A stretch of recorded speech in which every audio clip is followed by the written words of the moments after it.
Graça e paz da parte do nosso Senhor e Salvador Jesus Cristo esteja com todos vocês, pastores, pastoras, missionários, missionárias que estão nesse maravilhoso encontro do Movimento Encontrão. Quero agradecer de coração poder estar com vocês e poder compartilhar um pouquinho do que Deus tem colocado no meu coração para enfrentar esse tempo tão difícil que nós estamos vivendo. Na verdade, novos tempos e novos desafios que a pandemia e toda a circunstância que nós estamos vivendo agora, inclusive com guerra acontecendo atualmente, nós estamos enfrentando de fato novos tempos e novos desafios estão aqui e eu quero compartilhar com você um pouquinho daquilo que Deus colocou no meu coração, porque estamos diante dessa realidade. O trabalho pastoral, o ministério pastoral, nunca foi uma coisa simples e rápida de acontecer. Ao contrário, sempre demandou muito, sempre exigiu muito de nós. Não é à toa que os índices de doenças, de enfermidades, patologias, especialmente no âmbito da saúde mental, têm sido elevadíssimos no que diz respeito ao ministério pastoral. Burnout, depressão, suicídios. Muitas vezes é o que a gente tem visto acontecer na vida de pastores e pastoras. Por isso, nós precisamos mais do que nunca refletir sobre isso. Refletir sobre como nós podemos enfrentar essas demandas enormes que a pandemia, inclusive, potencializou, trazendo não só um novo tempo, mas potencializando desafios que já tínhamos. Desafios enormes. No tempo da pandemia, no auge, onde a gente tinha suspensão de trabalhos presenciais, muitos achavam que teríamos mais tempo, mas o que aconteceu no Ministério Pastoral foi exatamente o contrário. Nós vimos o trabalho pastoral aumentar significativamente. Nós tivemos mais trabalhos, mesmo sem sair de casa. Atendimentos duplicaram, triplicaram. Mais do que isso, nós tivemos que aprender novas tecnologias para muitos, novas perspectivas, lives, enfim, uma série de fatores que antes nós não tínhamos acesso ou não investíamos, passamos a ter uma obrigatoriedade de entrar nesse mundo. De fato, potencializamos a dificuldade do ministério pastoral, do exercício do labor pastoral. Como nós podemos manter, então, a vitalidade? Esta é a importante pergunta. O que eu queria falar com você rapidamente nesse tempo é sobre a vitalidade do pastor, tentando buscar alguma resposta para esta importante pergunta. Como podemos ter vitalidade efetivamente para não só começar bem o ministério pastoral, mas terminar bem também, para manter um alto padrão de excelência no serviço de co-pastorear com Jesus Cristo, que é o verdadeiro grande pastor. Eu não vou exaurir aqui essa temática por causa do tempo e também não tenho esta pretensão. Quero apenas apontar alguns aspectos que contribuem significativamente para a gente manter a nossa vitalidade no exercício do ministério pastoral. Vou citar três. A primeira me parece ser a grande lógica que o Instituto Sara, por exemplo, veio trazer para nós, pelo menos para a minha realidade, para a minha vida, que é o aspecto da mentoria. Nós não somos, como pastores e pastoras, missionários e missionárias, não somos lobos solitários. Precisamos ter alguém que caminha com a gente. A presença, a figura de um mentor nas nossas vidas. Mentoria me parece ser fundamental. Um outro aspecto para mantermos a vitalidade nada mais é do que atividade física. Precisamos cuidar do nosso corpo. Sem o corpo, como teremos vitalidade para exercer o ministério pastoral? Temos que cuidar, fazer atividade física, enfim, cuidar efetivamente do nosso corpo. Mas também, nós, como pastores e pastoras, missionários e missionárias, tem uma área do nosso corpo que nós precisamos exercitar muito, o cérebro. Por isso, a leitura, o envolvimento com bons materiais, com o estudo, é fundamental para mantermos a vitalidade do ministério pastoral. Mas, como eu disse, Esses aspectos eu só estou aqui apontando para eles, porque não me parece, por causa do nosso tempo, que eu poderia desenvolvê-los muito. Eu queria focar num que me parece ser o mais fundamental, o cerne da vitalidade do ministério pastoral. E o cerne está na Escritura.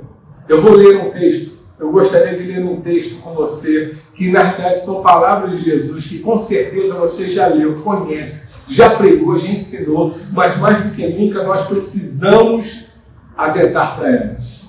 Na realidade, é um convite de Jesus para você, para mim, para todos nós. Jesus diz assim em Mateus, no capítulo 11, versículo 28 e 29. Venham a mim, todos os que estão cansados e sobrecarregados, e eu darei descanso a vocês. Tomem sobre vocês o meu jugo e aprendam de mim, pois sou manso e humilde de coração. E vocês encontrarão descanso para as suas almas. Convite de Jesus.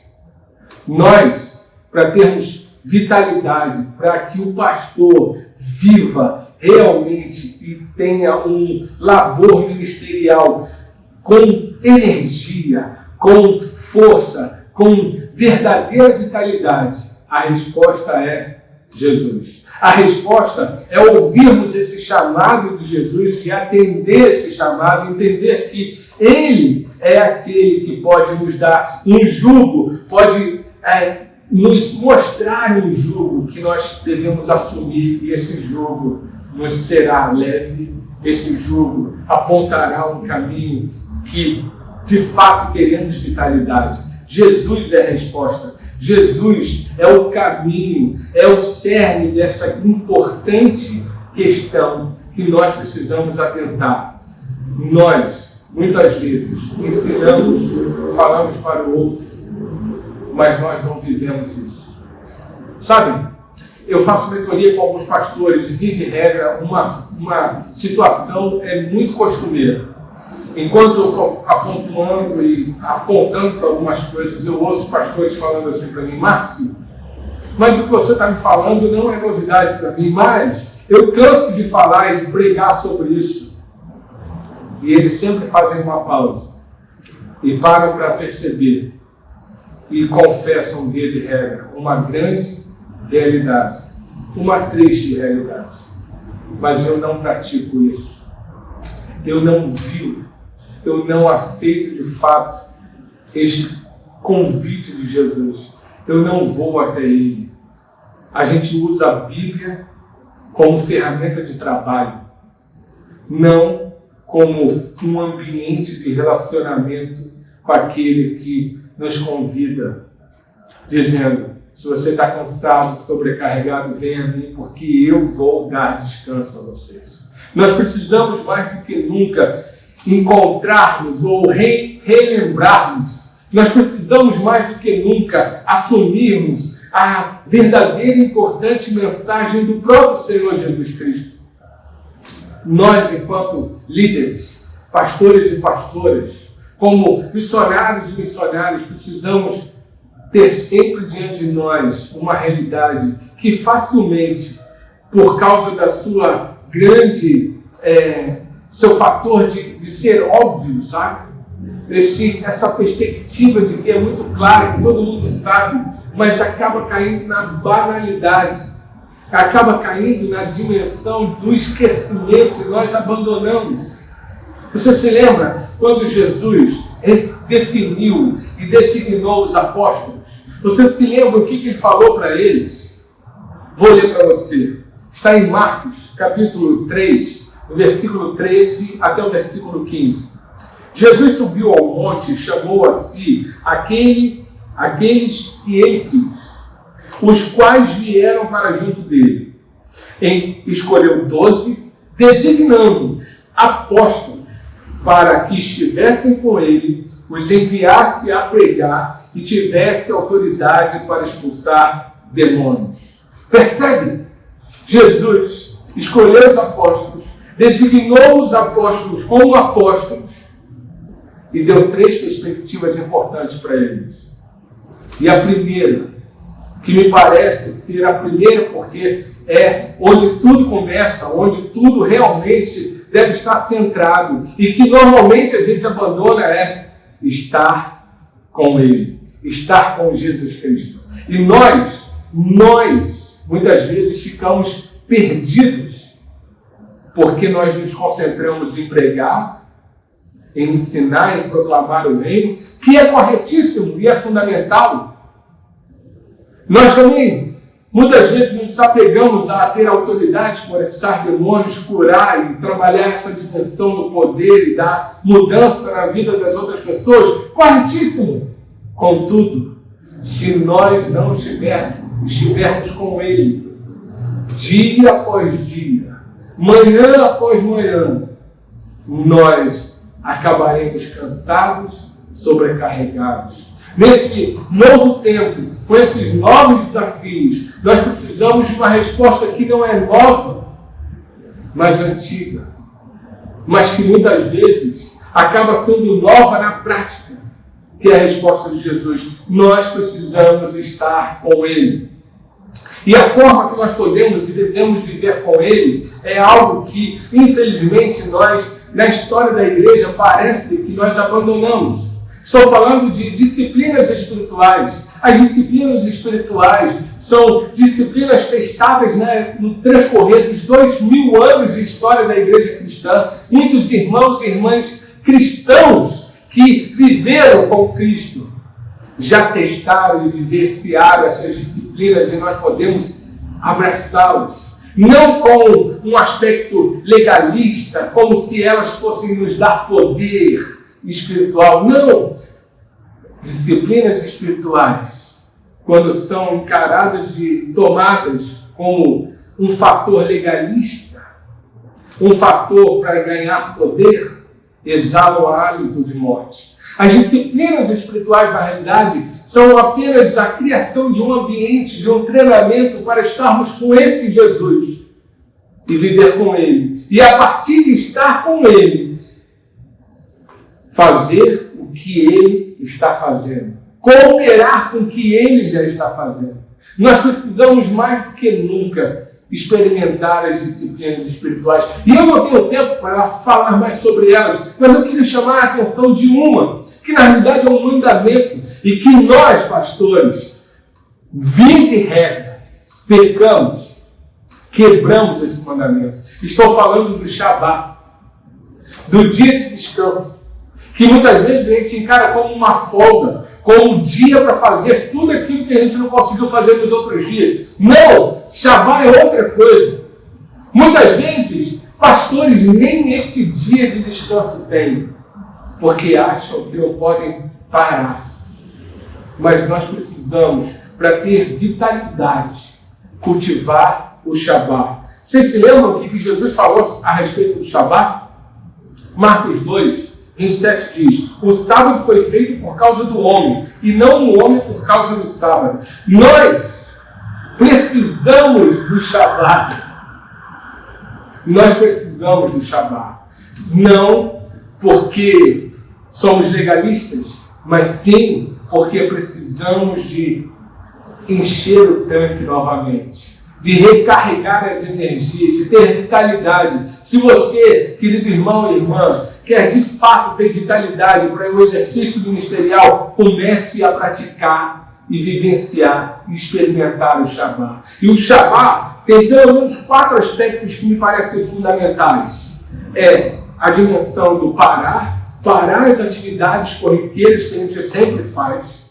Tem a dimensão do descansar, que de fato acordar mais tarde, enfim, descansar. Tem a dimensão do deleitar-se, de poder usufruir das bênçãos que Deus nos deu, nossa família, um bom filme, uma boa caminhada, um bom almoço, sem pressa, sem compromisso, estar simplesmente deleitando-se. Mas acima de tudo, o Shabá tem a dimensão do contemplar Deus, estar com Jesus.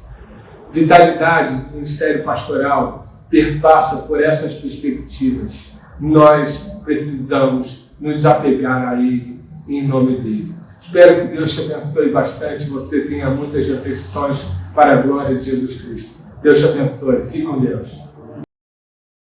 Quando eu ouvi o que o Márcio compartilhou, o que me vem, né, diante daquilo que também eu tenho acompanhado alguns pastores, né, missionários, enfim, é que uma coisa muito simples, mas a gente, nessas disciplinas espirituais que ele fala, né, nesse jeito como a gente lida com o nosso trabalho, a gente está num tempo em que a gente espera estar com vontade para fazer as coisas. A gente espera estar motivado para fazer as coisas. Mas acontece que disciplina predispõe eu fazer mesmo sem estar motivado, mesmo sem estar com vontade, mesmo sem estar com aquele gostosinho, com aquela excitação, com aquele êxtase. Então, eu não vejo outro caminho a não ser nós entendermos que disciplina espiritual, que vida com Jesus, predispõe práticas diárias e constantes, que vão ter que ultrapassar a nossa vontade, a nossa motivação e o nosso desejo, o nosso prazer, porque vão ter dias em que a gente não vai ter vontade de orar. Vão ter dias em que a gente não vai ter vontade de ler a palavra. Vão ter dias em que a gente não vai estar afim de abrir nosso coração para o nosso mentor. Mas se nós não fizermos isso, apesar da nossa vontade, a gente vai quebrar.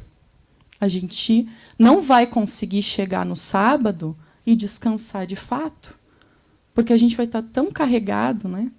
Então, para mim, esse seria uma primeira reação, né, da nossa vida, de que nós precisamos aprender a fazer as coisas, mesmo quando a gente não está a fim de fazer, porque a gente é adulto e a gente sabe o que nos leva para a verdade.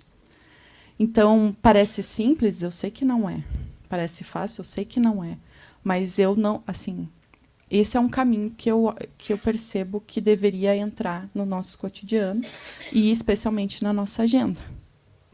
Eu venho de uma família, né, de pastores. A situação é bem grave. Eu sou filho de pastor, neto de pastor e bisneto de pastor.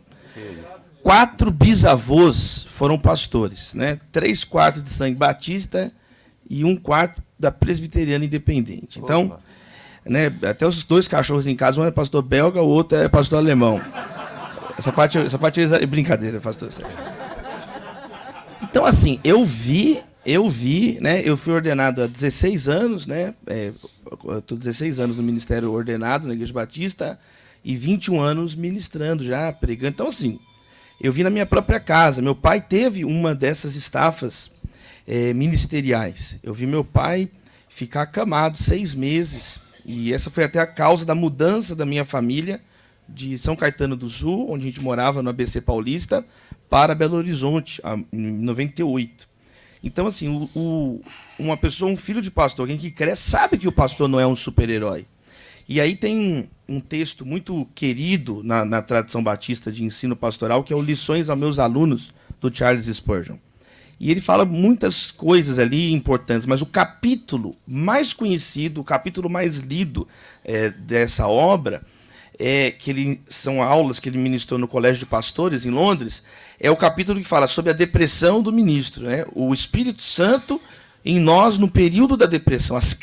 O capítulo chama As Crises de Desânimo do Ministro. Então é uma realidade, né? É uma realidade essa questão do que o Spurgeon também chama de ministerialismo. Ele faz uma distinção, né? O ministério que é servir com vitalidade, com amor, com disciplina, com graça, do que seria o que ele chama de ministerialismo, que é o ministério como um fim em si mesmo. O ministério para o próprio ministério. E aí a pessoa drena toda a energia num jugo muito pesado, que Jesus condenou nos fariseus. Né? Vocês colocam um jugo que a pessoa é incapaz de carregar. E aí vem uma coisa muito importante, que o Márcio também falou, do jugo de Jesus, ele é leve e suave. A Bíblia afirma que Deus nunca vai exigir de nós algo acima da nossa capacidade. Ele dá o próprio Espírito Santo para que nós possamos realizar o ministério. Então, essa síndrome de salvador do mundo, o pastor tem que ser curado dela. Cristo é o salvador do mundo, Cristo é o Messias. Né? O pastor é pastor, ele não é pasto. Não é você que alimenta a ovelha. O pastor, ele não alimenta a ovelha. Quem alimenta a ovelha é Jesus. Ele que é o pão vivo que desceu do céu. Então, assim, a vitalidade também em cada geração, né? A Bíblia elogia que a vitalidade do jovem está ligada à força, né? A beleza do jovem está na força, Provérbios fala. Agora, a beleza do homem idoso está nas suas cãs, né? Quer dizer, é uma coroa de uma vida justa, obtida por uma vida justa. Então, a vitalidade no ministério jovem, a Bíblia tem alguns apontamentos do que é que Deus tem um padrão para a juventude, de ser um modelo, de ser puro, de fugir das paixões malignas da juventude. Paulo fala para Timóteo, cuida do teu estômago, né? Não toma muito vinho. Então, assim, o pastor jovem, o pastor tem que ter estômago físico para aguentar o tranco. Não aguenta viajar, visitar pessoas, atender, ouvir, se você não tem estômago. Mas tem mais aí, né? O estômago mesmo, de capacidade de digerir informações ruins. Capacidade de digerir aquela dor, que a pessoa chegue e despeje em cima de você, né? Uma tristeza, uma agonia. E, poxa, na pandemia agora nós tivemos que... eu fiz sepultamento, culto de velório da sala da minha casa. A minha filhinha de 9 anos, a Maria, correndo, eu falei, filhinha, faz silêncio agora que eu vou enterrar o defunto aqui. E coloquei o... Olha, assim, a nossa casa é contaminada. A música que foi cantada aqui, eu chorei traumatizado da minha própria infância, de coisas que nós somos privados, né? Enquanto numa vida pastoral. E o mais velho, a Bíblia fala muito sobre isso, né? Paulo fala, o inverno está chegando, traz a minha capa, traz os meus livros. Quer dizer, a Bíblia tem uma mensagem também sobre a experiência dos mais velhos, a geração que passou pelo deserto e agora tem o que dizer a geração mais nova. Então, o que é a vitalidade nesse momento, biblicamente, historicamente? É essa capacidade de passar a experiência para os mais novos. A vitalidade está aí, de ler o tempo, de dar um conselho, né? Aquela velha frase, a experiência é uma lanterna virada para trás, ela vai iluminando o caminho de quem vem. Então, a geração hoje muito carente, os mais novos, desse aporte dos mais velhos. Por exemplo, quando fala para Tito, olha, as mulheres mais velhas, elas têm que ter a iniciativa de chegar nas mais novas. E não o contrário, a responsabilidade geracional parte dos mais velhos. E muitas vezes hoje a geração mais jovem fica carente, fica esperando algo que não tem, entendeu? Não vem alguém, pelo contrário, às vezes uma bobagem de um conflito intergeracional completamente, né, desnecessário, inútil. Então eu encerraria dizendo isso, né? Como é importante, né, um momento como esse aqui, como é importante uma mensagem como essa, para nós termos a vitalidade na estação que estamos na vida, no momento que estamos na vida, e assim, o conhecimento dos mais velhos é muito importante para a geração mais jovem. Eu encerro com esse exemplo, né? Você vai conversar com os meninos hoje que têm acesso à teologia pela internet, então até uma coisa exagerada, assim, eles acham que estão arrasando, né? Mas não entendem nada da vida, não entendem do gabinete pastoral. PIB não é só a primeira igreja batista, PIB é produto interno bruto também, né? Calvino não é só o teólogo, gente. Você vai qualquer roda fora da igreja, Calvino é Ítalo Calvino. Você tem que explicar que é João Calvino que você está falando. Você vai falar de Moody, não é o evangelista, é a agência de notação de crédito. Então, muitas vezes, é uma questão que o jovem, ele acha que ele está arrasando no ministério. Eu estou com vitalidade. Não, tem muito que aprender. O ministério é enxugar lágrimas, é apontar o caminho. Então, que Deus tenha misericórdia de nós. Louvado seja o Senhor. Isso. Pessoal, eu estou quase luterano, né, gente? Vocês sabem que eu sou da IPB, mas eu tenho um pezinho já quase na igreja luterana, então estou com vocês. Como manter a sanidade em um ministério que exige mais do que posso dar? Tem um livro antigo, eu não vou me lembrar o nome da autora, enfim, mas ela faz uma brincadeira muito legal. Sem santidade não tem sanidade. E me parece que essa é a grande questão, sabe? O ministério pastoral sempre será algo que está para além das nossas capacidades. Eu gosto sempre de pontuar aqui na igreja que, na verdade, o pastor da igreja é Jesus. Eu sou, no máximo, um co-pastor com ele. Porque as exigências do ministério pastoral por si só são muito acima de qualquer ser humano. Contudo, se nós vivermos uma vida de santidade, e quando eu estou falando santidade, eu estou apontando para um aspecto bem mais amplo do que só a perspectiva moral. Estou falando de santidade, de ter uma vida de fato, como eu tentei falar na palestra, de estar perto, de estar em Cristo Jesus, né? Para ser mais bíblico, é em Cristo, né? E quando a gente vive nessa perspectiva do estar em Cristo, o que acontece é que fontes de águas vivas jorram de dentro de nós, sabe? Então, assim, não está em mim como um ser humano, está no Cristo que há em mim e que, através de mim, ele me usa. O que eu estou querendo pontuar aqui, para mim, começa em Cristo, o meio do ministério é Cristo e o final do ministério continua sendo Cristo. A pergunta fundamental que eu acho que a gente precisa responder é aquela que Jesus fez a Pedro, lá no final do Evangelho de João. Você me ama? Esta é a pergunta. E se a gente ama e vive a partir desta relação com Cristo, aí nós podemos apacentar as ovelhas dele, que são dele, sempre serão dele e não nossas. Nós somos apenas um meio, um instrumento nas mãos dele. Nós devemos cooperar com o que ele está fazendo. Eu acho que é fundamental a gente não perder de vista, quando a gente pensa em disciplinas espirituais, que as disciplinas espirituais, elas devem nos colocar num lugar, numa posição onde a gente entende que a graça, ela de fato se opõe ao mérito, mas não se opõe ao esforço. Então exige de nós esforço, mas não a partir do mérito, a partir da relação com esse Cristo. E na relação desse Cristo é a única forma da gente ter o mínimo de possibilidade para alcançar e viver de forma saudável nesse ministério que exige demais de nós. Eu acho que não é a demanda que vai determinar o quanto nós vamos nos envolver. Deus vai nos capacitar para cumprir o papel que devemos realmente desempenhar no nosso ministério. Eu não consigo imaginar essa demanda que se torna uma coisa opressiva sobre nós. Deus não quer isso de nós. E eu entendo dessa forma que às vezes nós podemos também nos escorar. Ele usou uma expressão ali, esforço e graça. Eu creio que nós muitas vezes caminhamos muito na graça. E devíamos considerar de que os nossos ministérios exigem de nós. Jesus falou em cruz.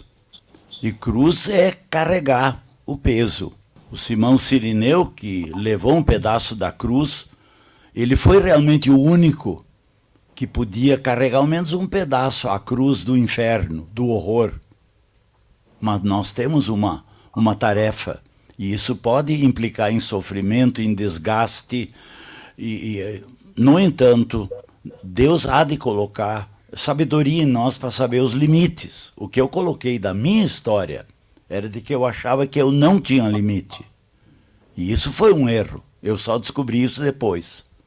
De que Deus nem esperava tanta coisa. De que eu trabalhasse.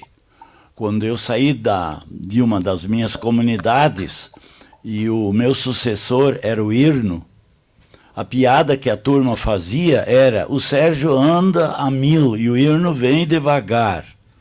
Então eu disse: eu vou ficar mais um ano nessa igreja para ver se enterro uma porção dessas iniciativas loucas.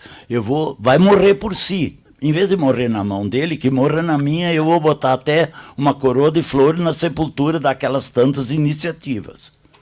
Deus não esperava isso. Ele nem queria isso. Então eu coloco essa questão da vitalidade, ela vai continuar existindo porque é Deus que nos carrega. Nós não somos os que vão fazer a coisa. Deus vai fazer, e nós ouvimos isso há pouco. Há um momento em que os discípulos vêm para Jesus, na volta de um ministério que eles exerceram. Está em Marcos 6, versículo 30. E daí Jesus diz: vinde um pouco à parte comigo para descansar. Meus irmãos, eu não sei se alguns de vocês estão sob um estresse muito grande. Mas você sente isso e você precisa ter esse tempo com Jesus. Vem um pouco à parte. Parece que aquela folga não foi muito grande. Se lembramos, eles vieram com Jesus e quando chegaram no outro lado, estava lá a multidão e vem a multiplicação dos pães. A folga foi curta. Mas aquele tempo com Jesus os capacitou a ver a multidão faminta e os capacitou a ser o instrumento da multiplicação. Porque o pão e os peixes se multiplicaram nas suas mãos descansadas e prontas para o serviço. Aqui tem uma pergunta bem interessante, eu entendo ela como um desabafo, primeiro, e depois, então, um questionamento. E talvez nós que entendemos aí da estrutura da igreja da qual fazemos parte, vamos conseguir talvez interpretar um pouquinho melhor. Se a estrutura não mudar, eu não vou aguentar. 3 pontinhos. O que fazer? Eu não faço parte, né? Assim. Mas o que eu quero dizer assim é que eu trago para o como é que a gente resolve isso, tá? A minha pegada é como a gente faz para resolver. Eu lembro, a minha mãe foi diretora, funcionária pública, foi diretora de escola por 30 anos.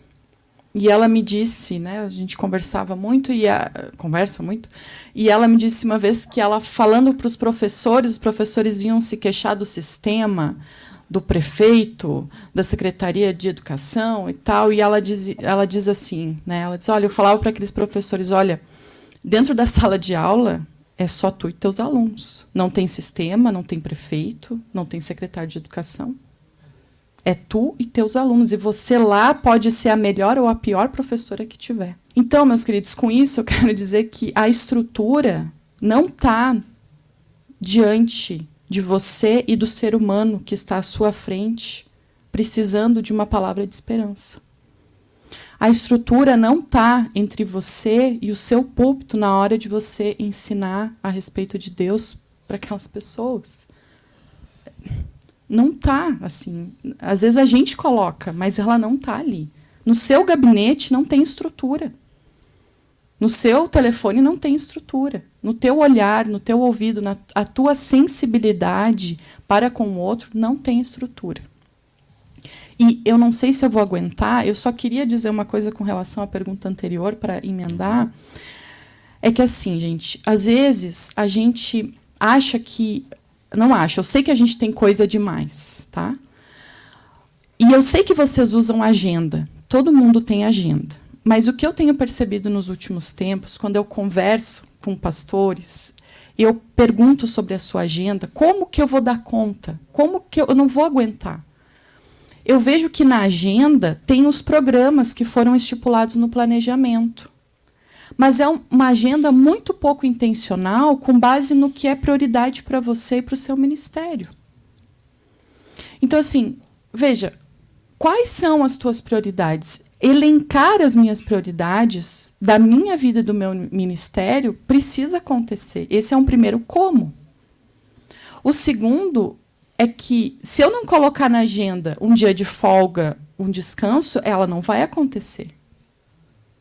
Então, eu estou provocando vocês para dizer assim, ó, a agenda não foi feita só para a gente colocar os programas que a gente planeja lá com a equipe, com o presbitério e que o sínodo propõe. Mas a agenda, ela está para nos servir. Só que a gente precisa ter um olhar intencional e estabelecer as prioridades.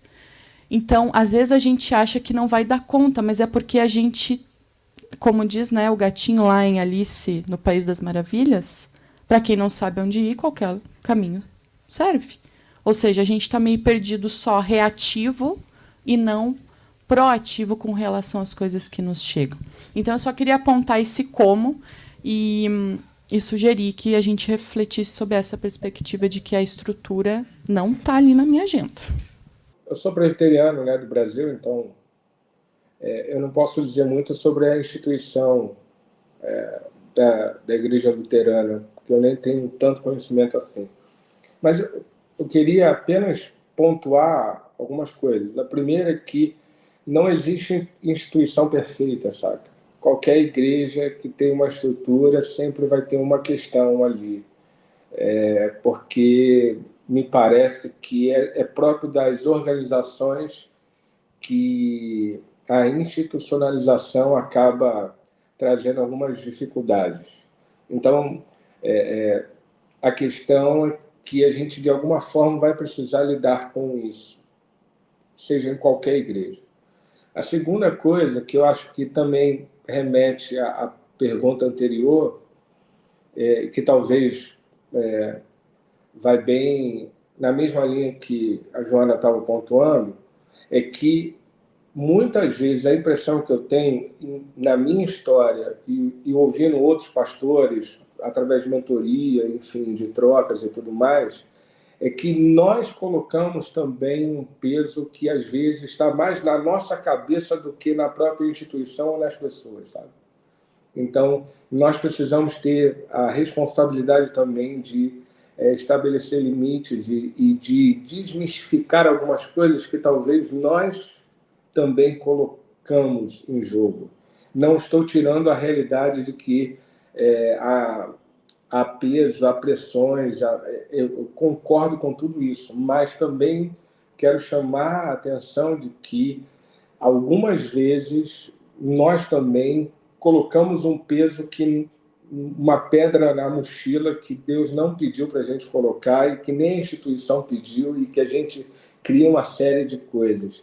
Então, me parece que nós precisamos não perder de vista justamente essa realidade, de que nós vamos ter que lidar com as instituições de algum jeito, mas se nós estivermos em conexão com Cristo e, de fato, estarmos alinhados, o Sérgio acho que pontuou muito bem, nós vamos ter clareza daquilo que Deus quer que a gente seja e faça.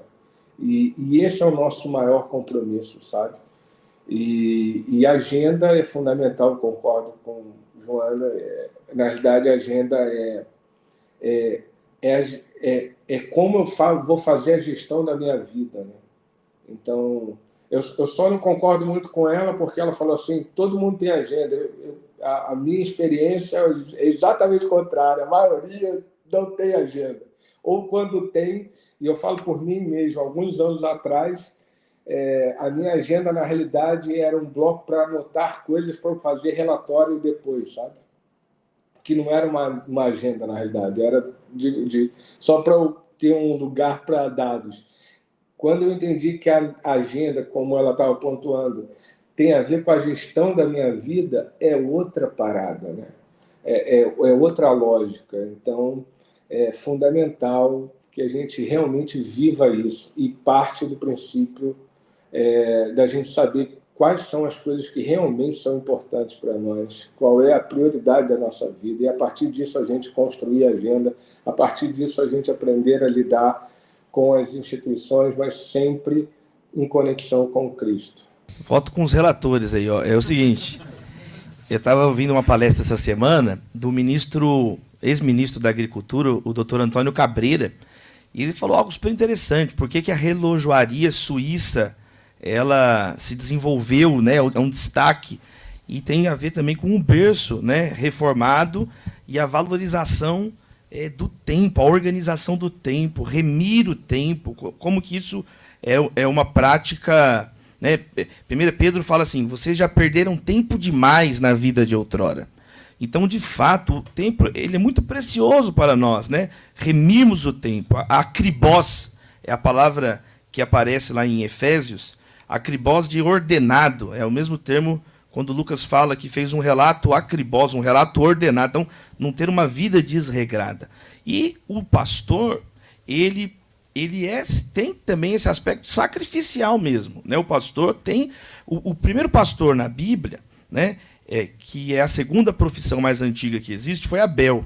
Né? A primeira, gente, foi a agricultura, né? Que foi a jardinagem, com Adão, e Caim também foi agricultor como pai, e Abel morreu. Então o pastor nasce para morrer, meus irmãos. A vocação do pastor é morrer. Do início ao fim da Bíblia, a nossa vocação é morrer.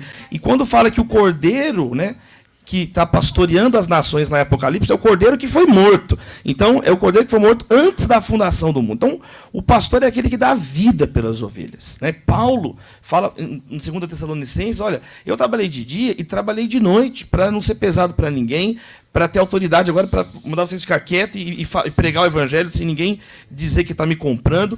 Então, existe sim um aspecto sacrificial que foi dito muito bem, de disciplina, de zelo, de amor. Agora, isso não pode se tornar uma coisa doentia, uma coisa farisaica. Eu volto a um ponto que eu acabei de dizer, do jugo pesado que às vezes você coloca sobre você mesmo. Você é o fariseu de você mesmo. Né? Você exige um negócio de você doentio, às vezes pedante, às vezes não se enxerga, exagera os próprios dons. Não, é um corpo, né? Cada um faz uma coisa, cada um... por exemplo, eu estou muito feliz de estar com vocês aqui, porque aqui eu estou de verdade no meio de teólogos. Porque para ser teólogo evangélico tem que ler alemão, é o primeiro passo para ser teólogo. Eu fico vendo o pessoal falar, você não é teólogo, você é simpatizante de teologia, você, como é que você lê alemão? Entendeu? Então aqui vocês que são teólogos mesmo, ainda podem, né, levantar o nariz, louvado seja Deus. Agora, é um pessoal que se acha também, a pessoa não organiza. Paulo fala, é uma coisa, falta só desenhar. Você não cuida da tua casa, como você vai cuidar do povo de Deus? Né? Então esses princípios têm que ser levados a sério. Né? O princípio, os católicos falam que é a subsidiariedade. Né? Primeiro, cuida da família. Aquele que não cuida da sua própria casa, negou a fé e é pior que um descrente. Está lá nas cartas pastorais. Então, cuida da família, cuida de si. Aí você vai cuidar da igreja. Enquanto tivermos oportunidade, façamos o bem a todos, especialmente aos da família da fé. Quer dizer, existe uma priorização. Eu vou cuidar da família, eu vou cuidar da família da fé e vou servir a todas as pessoas. E, às vezes, hoje em dia, os pastores, eu encerro com isso, está um espírito de Führer nos pastores. Porque o cara quer ser presidente da república, pastor, youtuber, ele é uma coisa, o Leviatã, os pastores hoje virou Leviatã. Ele quer aconselhar, ele quer comprar ouro, vender ouro, negociar coisa no governo. É um negócio demoníaco, satânico. É um negócio que a pessoa não tem humildade de repartir a carga. A pessoa quer ser tudo, ela quer ocupar, Uzias, que enquanto ele era temente a Deus, Deus abençoou, não é assim? E aí depois ele queria queimar incenso. Olha só, ele atravessou ali. Então, eu acho que uma palavra-chave para o que nós estamos falando aqui é a palavra não. Saber dizer não. A teologia do não. Né? Jesus, em Marcos 1, é um dia da agenda de Jesus. Tem pastor que não aguenta nem ler Marcos 1 que desiste do ministério. Ele dorme só de ler. Jesus, ele expulsa o demônio na sinagoga, ele prega. É um monte de coisa. E aí diz que de madrugada ele ainda levantou mais cedo que os discípulos. E Pedro acha Jesus e fala, olha, mestre, todos estão te procurando. E Jesus falou, eu sinto muito, eu vou pregar agora em outro lugar. Porque a agenda dele era a agenda do Pai. A agenda dele não era a agenda do momento, ele não era porque a demanda do povo é infinita.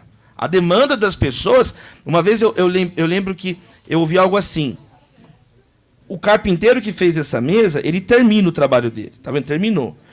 O sujeito que fez esse microfone, terminou o microfone. A obra do pastor só consuma na volta de Cristo.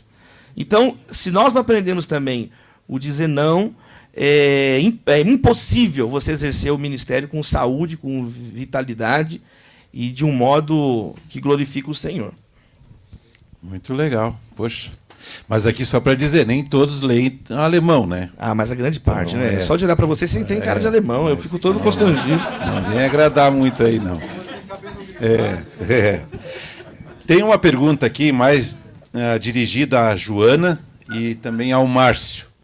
Como identificar o burnout, o cansaço excessivo logo no início? Bom, eu vou falar aqui das questões mais técnicas, talvez, e o Márcio possa falar da experiência prática, né? Toda a doença mental, né, a doença psíquica, ela parte de alguns pressupostos, né? A primeira é que você atravessa uma linha, né, daquilo que você normalmente fazia e você começa a não fazer mais ou a fazer de um jeito diferente.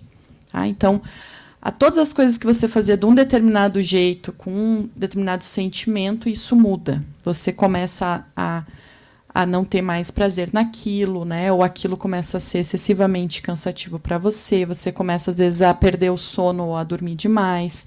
Você começa a ter um apetite maior que o normal ou começa a não querer mais comer.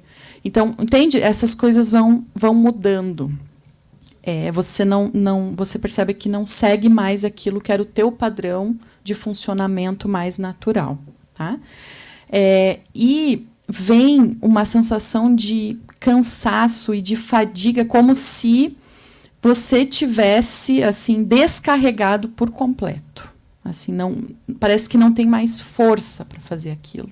Parece que não tem mais sentido. Você perde o sentido da coisa, entende? É como se você não vê mais, assim, não tem mais aquele brilho no olhar. Não faz sentido fazer isso que eu estou fazendo, né?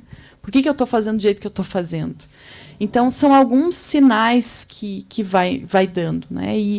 E a gente começa a desencantar, né? E começa a perder, assim, ter prejuízos na área social, né? A esposa, o marido começam a perceber, né? Os filhos. A gente começa a desistir, digamos assim, das coisas. E muitas vezes a gente vai lá e faz, mas a gente não está lá. Né? A gente acaba fazendo só de corpo presente, mas não de espírito presente. Então, aqui eu dei algumas pinceladas, mas talvez o Márcio possa dizer aquilo que ele também vê na prática. A Joana, acho que pontuou já muito bem, mas não se esqueçam, acho que tem um fator que é fundamental. A gente vive num tempo de muita informação, então a gente acha que tendo a informação, né, a gente consegue, às vezes, até fazer diagnóstico. Né? Algumas vezes eu falo, não, eu tenho tal coisa, mas quem te diagnosticou isso? Foi o Google. Então tá bom, beleza. Então, a gente precisa primeiro ter cuidado com isso. Então, não pegue a palavra da Joana ou a minha, fala assim, eu tenho isso, eu tenho aquilo, porque também essa ideia dos rótulos são muito complicadas, é um outro assunto. Mas se realmente existem alguns fatores que a Joana pontuou e que você já está vivenciando e sentindo na sua vida, talvez você precise fazer um acompanhamento médico mesmo para poder ter um diagnóstico de verdade. Até porque, se há realmente burnout, é bem provável que vai ter que ter um trabalho multidisciplinar para te acompanhar, para que você possa vivenciar uma mudança significativa. Mas, de qualquer forma, me parece que o mais importante, independente do fato de você já estar no início ou não, existem perspectivas preventivas que eu acho que eu tentei falar na palestra, de manter essa vitalidade, de criar algumas redes de proteção mesmo para que a gente não caia nisso. O Davi estava pontuando uma coisa muito legal e que eu acho que é fundamental quando a gente pensa em burnout. Porque, como a Joana pontuou, o burnout tem a ver com essa... Eu gosto de usar uma metáfora, né? É uma queima radical de energia, que não tem, gastou mais do que era possível gastar, mas você passou disso. Ou seja, é uma questão de falta de limites. E sabe... Deus nos deu limites e os limites são uma bênção para nós. Eles se tornam um problema quando a gente ultrapassa os limites. Então, burnout tem muito a ver com isso, da gente passar dos limites que o próprio Deus estabeleceu. Um dos limites que me parecem assim, o maior pecado mais claro, talvez, que hoje eu vejo nas igrejas é, por exemplo, a falta do cumprimento do Shabá, como eu falei na palestra. O Shabá é um mandamento, tanto quanto não adulterarás, não matarás. A gente pega pesado com esses mandamentos, mas o Shabá do descanso a gente não pega. E a gente está pagando um preço, e a sociedade está pagando um preço. Há alguns dias eu li uma matéria num jornal que já pontuava que, nesse período, uma pesquisa aqui no Rio de Janeiro, da Universidade Estadual, pontuava que houve um crescimento de 80% no nível de ansiedade do nosso país. Isso tendo em vista que o Brasil já é um dos maiores países onde ansiedade e depressão se faz presente.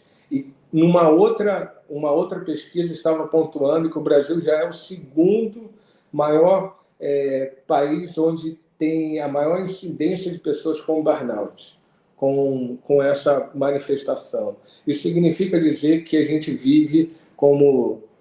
tem aquele livro do filósofo sul-coreano, se eu não me engano, A Sociedade do Cansaço, sabe? E essa sociedade do cansaço tem nos empurrado para quebrar todos os limites, para ser a sociedade do excesso de tudo, inclusive no ministério pastoral. Então, os limites, o dizer não, como o Davi lá está pontuando, e essa perspectiva toda bíblica, ela é fundamental. Na realidade, não existe frase mágica, não existe receita de bolo. O que existe é a Bíblia, que nos orienta um caminho para vivermos de forma saudável e com vitalidade. Então, eu diria isso, que mais do que nunca, se tiver alguns sintomas que a Joana pontuou e que você já está vendo, procura, de fato, atendimento e busca auxílio especializado. Segundo, de qualquer forma, você, eu, todos nós precisamos vigiar muito para que a gente não viva nessa roda viva frenética da nossa sociedade que está levando à exaustão de todo mundo, em todos os níveis, em todos os aspectos, em todas as dimensões. Então, limites são bênção de Deus para as nossas vidas e nós precisamos viver dentro dos limites que Deus estabeleceu, físicos, emocionais, financeiros, de tempo. Todos os limites são bênção. Se a gente entender isso, já facilita bastante. Entender que eu gosto muito da ideia do Shabá, porque o Shabá me ajuda a pensar uma série de fatores. Uma delas, a gente tem falado bem disso aqui, eu não faço o mundo acontecer. O Shabá é o exercício da fé de que o dia que eu paro, Deus continua trabalhando, porque Ele que está governando as coisas. As coisas não dependem de mim. Eu posso compartilhar, delegar. Existem outras pessoas no ministério que não necessariamente são ordenados pastores, mas que são levantados por Deus para exercer os seus dons, os seus talentos dentro da igreja, e não precisa ficar tudo pastorcentricamente existindo dentro das igrejas, entende? Eu penso que uma questão importante que foi abordada pelo Márcio na sua fala, poderia ser aqui trazida por nós, pelos convidados, especialmente penso no Sérgio, que tem refletido isso conosco, né, na caminhada, e ali ele tem falado muito disso, mas vale também para os demais convidados. O Márcio, nas questões que ele coloca, né, como cuidado, como proteção, ele fala da mentoria, ele fala do exercício físico, ele fala da mente saudável, essa mente que deve estar focada na graça e no cuidado de Jesus, que traz a sua palavra, e com essa palavra nós aprendemos. Qual a tua colocação, Sérgio? Qual o teu conselho para essa turma que está aí? A palavra mentoria, ela se tornou uma palavra bem presente nessas 2 últimas décadas. Eu diria mais forte na última década. Eu mesmo coloquei em dúvida qual seria o meu ministério, porque eu estava engajado no ministério do discipulado. Até que eu me dei conta que a mentoria, ela faz parte de um discipulado consciente, objetivo e intencional. Nós não precisamos fazer uma divisão dessas 2 áreas de atuação. A mentoria, ela está incluída dentro do processo de discipulado, porque no discipulado nós vamos acabar nos envolvendo nas questões pessoais E também vamos tentar ajudar uns aos outros a traçar linhas de ministério. Então, se eu olho para a visão que eu tenho, eu não consigo fazer isso com todos. Nesse encontro ontem, alguns de vocês me citaram, outros não me citaram. E eu muitas vezes me cobro, porque eu não consigo chegar a cada um. E eu tenho, no entanto, sempre visto como tem sido uma bênção quando eu posso estender a mão e o braço e alcançar alguém e dizer, vem passar uns dias comigo no sítio. Alguns têm feito isso. E isso tem sido para mim uma bênção. Vocês precisam tirar esse tempo. Quando nós falamos aqui em sabático, e eu creio que foi isso que nos foi dito, se pensa num dia em 7. Mas nós precisamos de algum tempo sabático. Nós precisamos de um período, sei eu, 2, 3 dias, pelo menos por mês, que a gente consegue desligar e ir para um descanso, ir para a busca desse tempo com Jesus, desse vinde comigo à parte. Eu acho que não posso me imaginar um ministério saudável sem que você tenha alguém que te estenda a mão.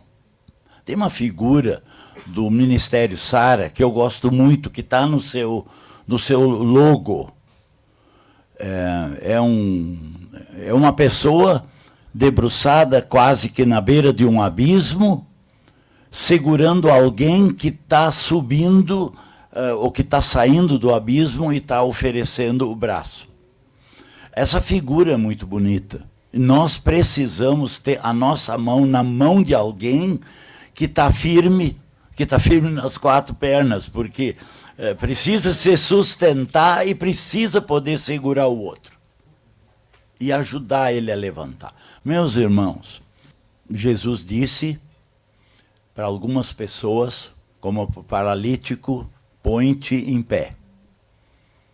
Nós precisamos assumir uma postura de nos colocar em pé. Aliás, lá na visão da glória de Apocalipse 7, vocês lembram? Os remidos estão em pé. Os anjos, os arcanjos estão prostrados na sua adoração a Deus. E os homens e mulheres de Deus estão em pé.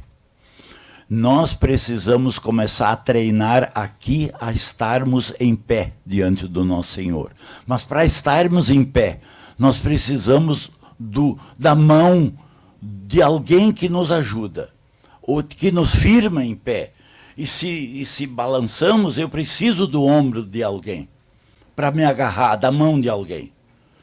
E o ministério de discipulado, e se nós falar a palavra mentoria, isso está dentro também. Nós não podemos andar sozinhos. Foi dito há pouco, nós não somos lobos solitários. Nós não somos, e nós não precisamos ser super-homens. Deus nos quer apenas como seus amigos. Jesus nos quer como seus amigos e nós podemos ser amigos uns dos outros e desenvolver entre nós essa cultura, esse estilo de vida do discipulado e da amizade e do apoio mútuo.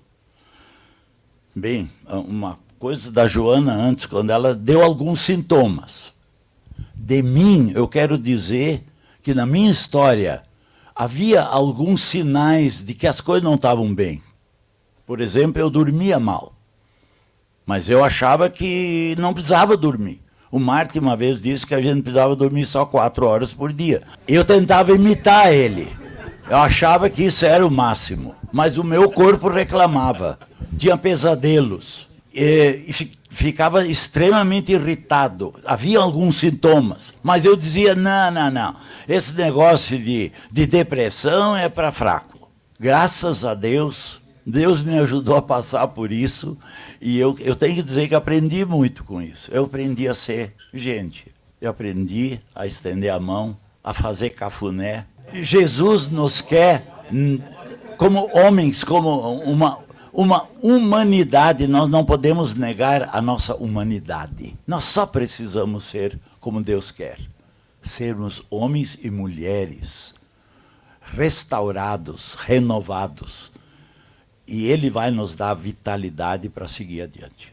Eu concordo, né? Eu escrevi um texto com a Jaqueline, uma estudiosa lá do Cariri, do Ceará. A gente escreveu um texto chamado A Idolatria da Produtividade, uma crítica luterana, onde nós estudamos como que a produtividade se tornou um ídolo nos dias atuais, né? Os estados são avaliados pelo produto interno bruto, são todos os indicadores, e essa lógica é uma lógica que coloca um valor humano, mercantil em tudo. Só que o pastor é chamado como foi dito agora, por valores mais altos, para sermos semelhantes a Cristo. Isso não se encaixa, isso não pode ser mensurado de um modo por mamon, né? Isso não pode ser mensurado. Então a gente também não esquecer isso. Quando a gente está, muitas vezes, né, quebrando o princípio do Shabá, pensando que sempre depende do nosso esforço. E Jesus ensina, olha para os pássaros, eles são livres, né? Então é aquele negócio, é trabalhar como uma formiga, mas confiar como um pássaro que voa, porque o Pai tem cuidado de nós. Pegando o gancho dele, quando ele estava falando sobre discipulado e mentoria, só queria lembrar de uma outra característica que, pelo menos para mim, funciona muito, e eu acho que para todos aqueles que estão no ministério pastoral ou trabalhando de forma como missionários, enfim, que é a prestação de contas. Nós precisamos ter pessoas com as quais nós vamos prestar contas. E eu acho que a mentoria e o discipulado, enfim, a mentoria é fundamental nisso. É alguém para quem eu vou prestar contas, de fato. Porque a gente, depois que, pelo menos na IPB, né, a gente vira reverendo, né? E eu acho muito divertido esse negócio, porque a ideia é aquele que merece reverência, né? Enfim, depois que a gente vira reverendo, a gente começa a se achar acima das coisas, acima das pessoas, super-heróis. E, de fato, a gente confunde o ministério pastoral como uma trajetória solo, né? E, na verdade, esse não é o projeto de Deus. A própria Trindade, o próprio Deus, que é triuno, aponta para a dimensão de que ele é uma comunidade em si. E se a gente foi criado à imagem e semelhança dele, nós necessariamente somos seres que essencialmente são relacionais. Então nós precisamos de outros, nós precisamos ter pares com a gente. Então mentoria, eu acho que um dos aspectos que para mim fizeram muita diferença foi a prestação de contas, foi ter alguém para quem eu posso e devo prestar contas, para ter alguém que eu devo confessar pecados, sabe? E alguém que vai encarnar Cristo na minha vida, sabe? É alguém que Cristo usará para que reflita a imagem dele para mim. Então, nós, enquanto líderes, enquanto pastores, nós precisamos disso para que a gente tenha vitalidade e saúde suficiente para poder também fazer isso na vida de outras pessoas. Encarnar Cristo na vida do outro, sabe? Então, a mentoria me parece um caminho fundamental nesse processo de manter a vitalidade, porque é alguém que, de fato, vai puxar a gente, como o Sérgio falou, que vai, de fato, exortar a gente em alguns momentos, que vai ouvir a confissão dos nossos pecados, que vai encarnar Cristo e trazer com mais clareza o perdão desse Deus, que é alguém que a gente vai prestar contas para que a gente saiba dizer não, coloque limites, viva as disciplinas espirituais. Enfim, me parece que é fundamental a gente compreender isto e viver isso o mais rápido possível, né? Brigadão, Deus te abençoe.